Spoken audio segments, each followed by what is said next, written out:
I sat at the defense table in the county courthouse with my attorney by my side. As the jury was about to enter, my lawyer cautioned me about the possibility of facing multiple years behind bars if found guilty of the charges. I did it because I felt I had no other option. Yes, I may have gone a bit overboard, but what would you do if you were me?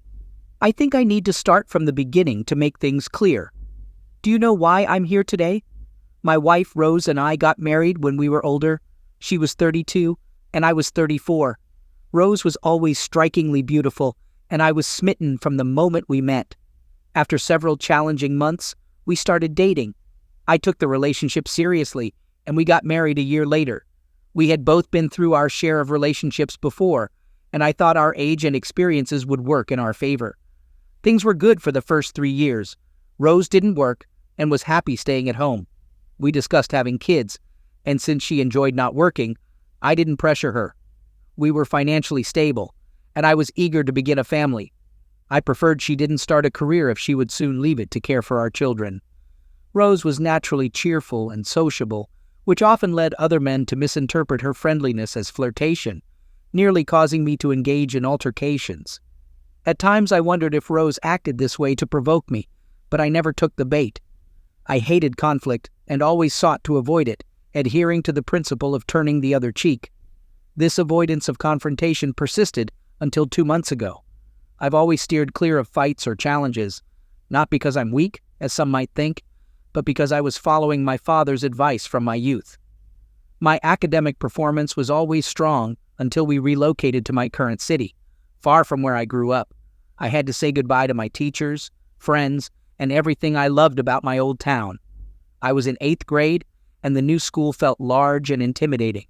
I kept quiet about it to spare my dad any guilt, as he moved us for financial reasons. My mom had passed away 2 years prior, and Dad was still grieving. Rose, don't. The school seemed to be under the control of an a-hole named Tommy Bollinger, who took an instant dislike to me. On my first day, as I was about to catch the bus home, a tall figure blocked my path. Initially, I didn't see him, but after being shoved to the ground, I looked up to see someone who appeared to be a giant to me. At that time, I was merely 5'3", and now I've grown to 5'7". This towering figure, along with his slightly shorter companions, demanded I get up, hand over my backpack, and any cash I had. Standing up slowly, I felt more scared than ever before. I was so terrified that I accidentally wet my jeans, which, looking back, might have actually prevented them from offending me. "What's your name, loser?" Tommy asked with obvious disdain. "Pete Huckabee," I replied, clearly frightened. "Well, you've just earned yourself a new nickname here. From this moment, you're PC Pete Ash. Hey everyone, check out PC Pete over here. He just wet himself like a little kid," Tommy announced to the onlookers. Glancing around, I saw everyone laughing at me. Overwhelmed with fear, I ran all the way home, skipping the bus ride. Tommy continued to harass me from then on. He was a junior, so I had to endure his offense until he finally graduated a year later. Those first 2 years were miserable for me. No girl would go out with me because of the PC Pete nickname, no matter what I did. That label followed me, making every day at school a challenge. I was constantly targeted.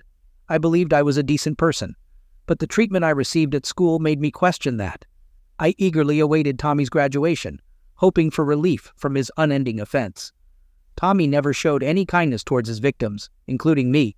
He seemed to thrive on causing fear and misery. After Tommy finally left school, my senior year became somewhat bearable, with only a few a-holes still calling me PC Pete. I managed to graduate at the top of my class, giving the valedictorian speech. I went on to a reputable college and became a design engineer. When I attempted to discuss it with my dad, he immediately offered to intervene at school, but I knew that would likely exacerbate the situation. Hoping the offense might subside on its own, I asked to wait a few more days before taking any action. He agreed, and I falsely reassured him that things had improved when he inquired a few days later. School was definitely not enjoyable. Rose managed to adjust after the first couple of months at my new school. By the time I made it home that day, I was so upset I felt I might lose control. My younger brother, the only sibling I have, had taken something from me, though I can't recall what it was anymore. All I knew was that he became my unintended target. Our argument caught the attention of my father, who was in the next room. All the issues I'd been facing suddenly erupted. In my anger, I shoved my brother against the wall and raised my fist as if to strike him. He managed to dodge at the last moment, and my fist went through the wall instead. Our house was quite old, with plaster walls and wooden slats behind them, resulting in a 3-foot hole, and even breaking 2 slats right where my brother's head had been. Seeing the damage, my dad came into the room and was horrified. My brother was in tears and screaming that I could have seriously hurt him. "Go to your room this instant. You're grounded for 2 months, he declared. So there I was, grounded and still facing troubles at school. Those 2 months felt like an eternity. My dad made it clear how dangerous losing my temper could be, even to the point of causing fatal harm.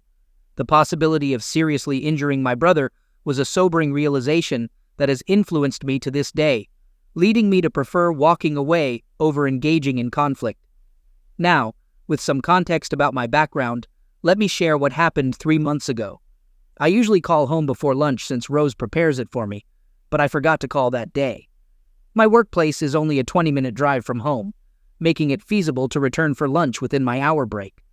When I arrived, I found Rose cleaning the living room carpet, which was marred by size 13 muddy footprints leading from our front to our back bedroom. "Rose, who caused this mess on our new carpet?" I inquired. She explained that Leo, our building manager, had a new employee inspect the smoke detectors who had walked in with muddy shoes and failed to clean them. Her explanation seemed rehearsed. "Well, I'll have a word with Leo about this the first chance I get. We have white carpets and this should have been obvious," I retorted.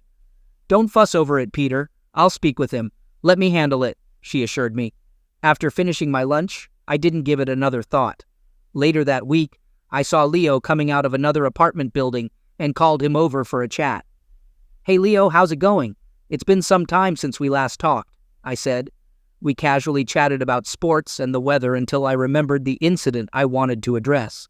"Leo, the other day, your new guy came to check the smoke detectors in my apartment and left mud all over my white carpet," I mentioned. Leo quickly corrected me with slight irritation. "First off, he's not my new guy." He took a moment before continuing. "Sorry, Pete. This guy's been a real headache for me, too, and it's rare for me to get upset. His name is Tom, something with a B. I can't recall. Corporate sent him over after I mentioned needing some help. He was supposed to assist me part-time." Leo went on to explain how this Tom arrived, acting as if he was in charge, outlining our schedules and how things were supposed to run. I had to firmly remind him of his actual duties here, which he didn't take well. He has this intense look that makes you think he could snap at any moment. I was about to give him his walking papers right there, but he still had that look in his eye. I was convinced that if I had fired him, he might have ended me, or possibly done something even worse. I'm planning to contact corporate to have them terminate him. He was hired for his supposed skills with tools, but in my opinion, he was trouble from the very beginning, Leo shared with me. "Also, Pete, I checked your smoke detectors myself 3 weeks ago and told your wife that the 2 at the back needed new batteries, which I then replaced for her," Leo continued. "There was no reason for Tom to be checking the smoke alarms. That's not part of his duties." Leo's tone was clearly devoid of any affection, leaving me with doubts after our conversation. But then, I got distracted and forgot about it until another event caught my attention a few weeks later. While searching for another pair of sneakers in my closet, and recalling I had left them under the bed, I discovered size 13 muddy shoe prints under my wife's side of the bed, identical to those I had seen my wife cleaning before. These prints could only have been made by someone who took off their shoes and placed them there intentionally. My wife usually moves my shoes as a habit, but it seems she missed cleaning up these particular tracks on the same day. While grabbing socks from my drawer, I noticed some that weren't mine. They were size 13, much too large for my feet, and in a color I'd never buy. Trying them on felt absurd, but the laugh faded as I pondered the significance of finding them. How did another person's socks get into my drawer? The more I thought about it, the more worried I became. Then, my neighbor, Mrs. Adams, who lives right across the hall, inquired one day, "Have they finished fixing your place yet?" Confused, I replied, "Sally, I'm not sure what you mean. I wasn't aware anything needed repair." She hinted, "Well, that tall handyman seems to be fixing things in your apartment quite a bit. You might want to check with your wife." Her knowing look said a lot more than her words. Although Sally was known to be nosy, she often knew everything going on in our building. Her comment might have been a subtle warning for me to pay attention. For months, I had doubts about my wife's loyalty. It was the small things that suggested she might be unfaithful. Calls would hang up when I answered. Sometimes her clothes seemed to carry the scent of cologne. I confronted her about it once, and she reassured me that I was the only one for her, showing no signs of deceit. I took her word for it and tried to put my suspicions to rest. In hindsight, I should have delved deeper, but my complete trust in her held me back. Reading through this, Rose might think, wow, he's really naive. But in my defense, my love and trust for Rose blinded me. I also think part of me wanted to avoid any conflict with her. That's how things stood until one day everything changed. Feeling unwell, I left work early, not even staying for lunch. The moment I entered our one-story apartment, I could tell something was amiss. Our bedroom is situated at the back of the house, making it impossible to hear if someone knocks at the front door or enters the house. As I moved towards the bedroom, I heard sounds. Rose was clearly in pleasure, accompanied by a man's voice complimenting her. I realized the situation was serious, but the full extent hit me only when I understood who she was with. It's unbelievable your husband hasn't caught on to your actions. Were you mine, I'd keep you under lock and key when I'm away, the male voice boasted, praising Rose's prowess and joking about her skills. The man, identified as Tommy, egged Rose on, dismissing the possibility of my arrival. Rose pleaded with him to hurry, fearing I might return for lunch. Why worry? Tommy dismissed, claiming he could easily handle me, calling me a pushover. Rose attempted to defend me, insisting that despite my gentle nature, I was genuinely a decent person, albeit with little conviction in her voice. Realizing she viewed me as weak was profoundly painful. The realization that the most important woman in your life perceives you as feeble is indescribably devastating. I don't even remember making the decision to do it, but just before I reached the bedroom door, I instinctively activated my tiny video and sound recorder. This device, no larger than a lighter and easily concealed in a shirt pocket, was initially used for work purposes. My boss, Bill, had been claiming my work as his own and undermining me in meetings to elevate his own status. At the suggestion of close friends, I started recording our interactions to document his wrongdoing. He regularly disparaged me, likely thinking I was too meek to retaliate. While the recorder was on, Tommy made threats against me. I recognized that voice, unleashing a wave of old memories. No, it can't be him, I thought to myself. I've had enough. Approaching the open bedroom door, I was confronted with the sight of Tommy Bollinger, the bad guy from my high school days, being intimate with my wife. That scene is etched in my memory forever. How can I articulate what I felt in that moment?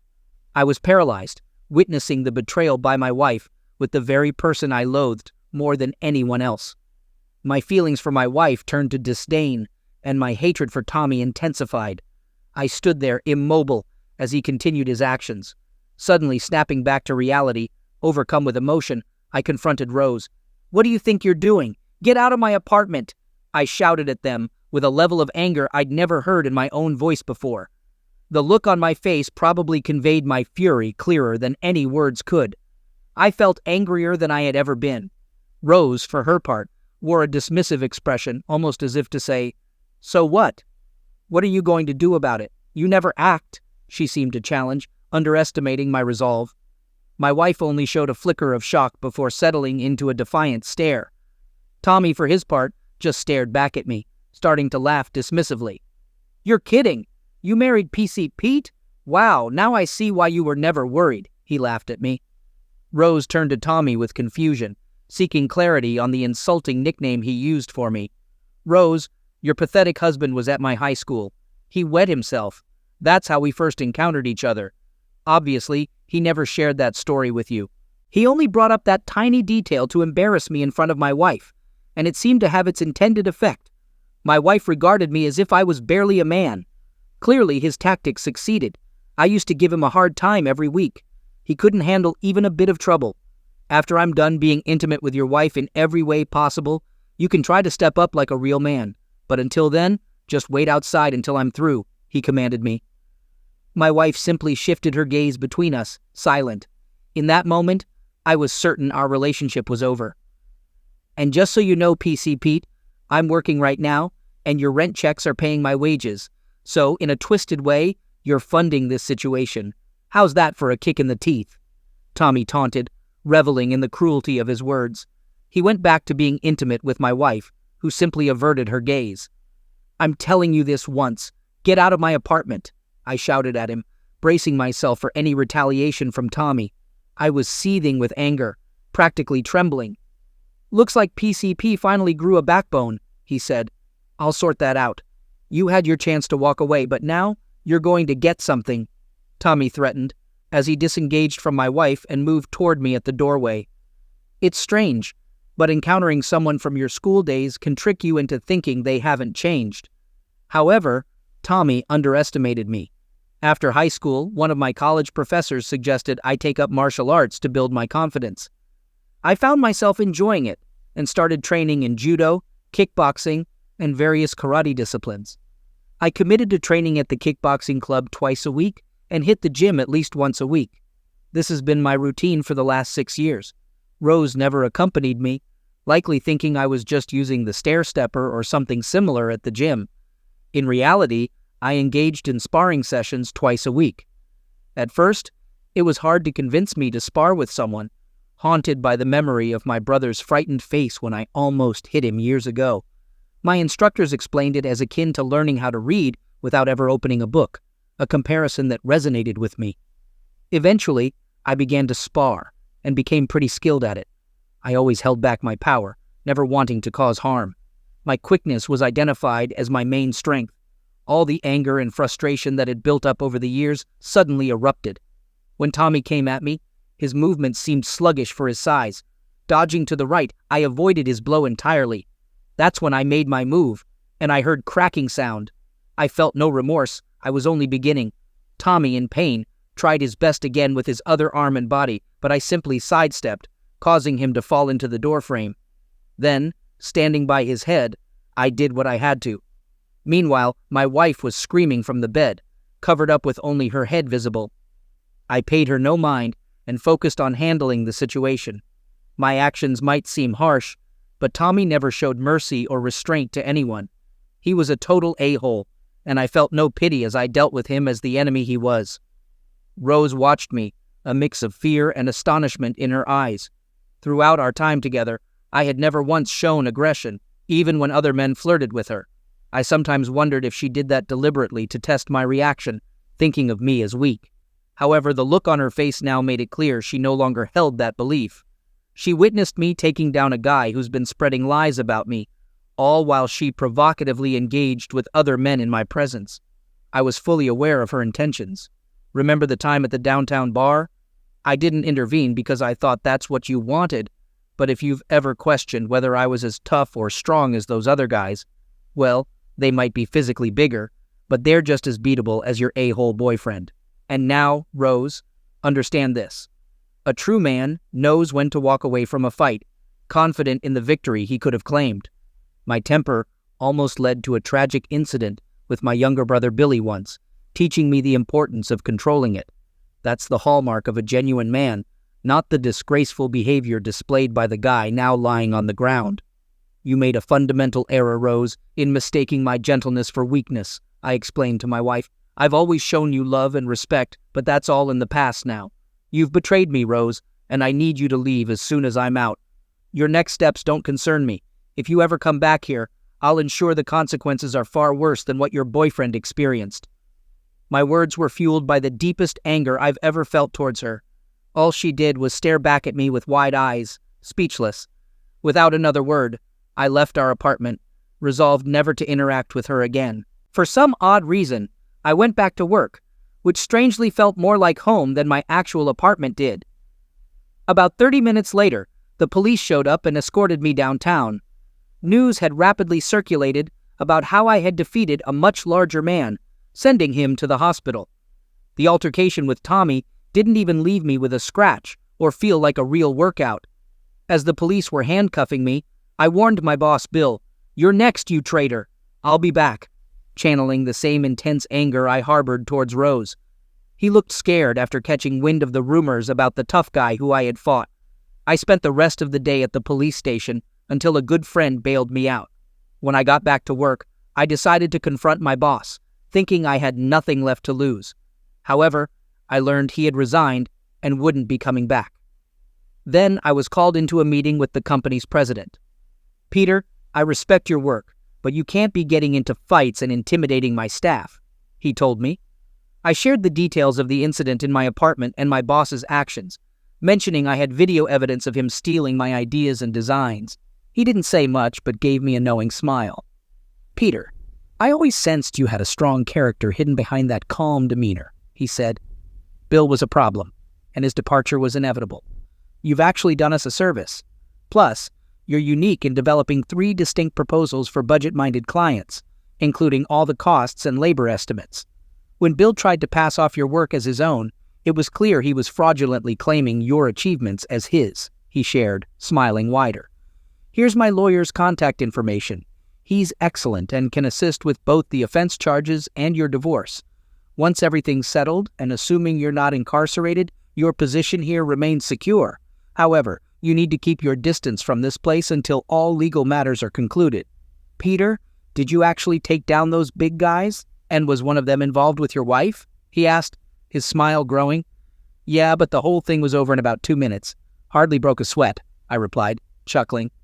"Well, good luck, Peter, and keep me posted," he finally said, offering me a handshake before I left.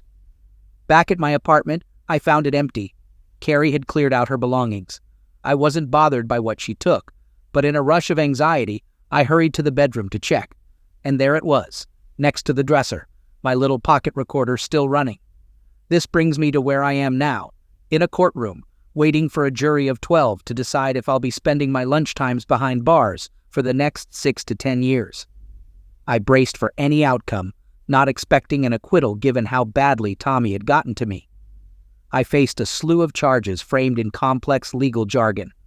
Basically, it boiled down to the fact that I began this fight, but the detailed account of Tommy's injuries they read out was far from pleasant. Tommy experienced significant damages. I'm not going to list everything, I'm just going to say he lost several teeth, both upper and lower, and 1 testicle is missing. Every time Tommy appeared in court, he was wheeled in, swathed in bandages. I knew I should feel remorse, but sympathy was hard to muster for him. In court, I maintained a composed and serious demeanor, yet the jury seemed to struggle with the image of me. A 5'7" design architect at 185 pounds was severely messing up this much larger 6'3" man.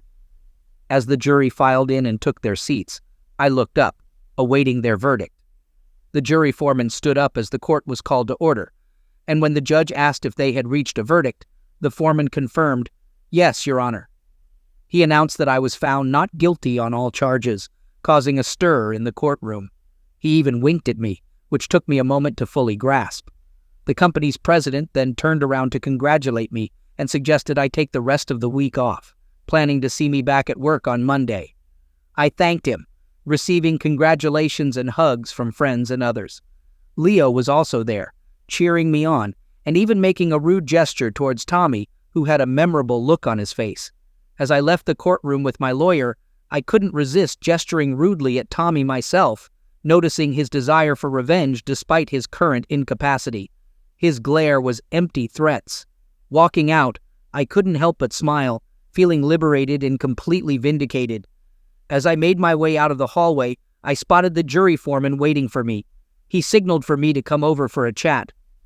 "Hello, Mr. Huckabee. I'm Harry Peterson.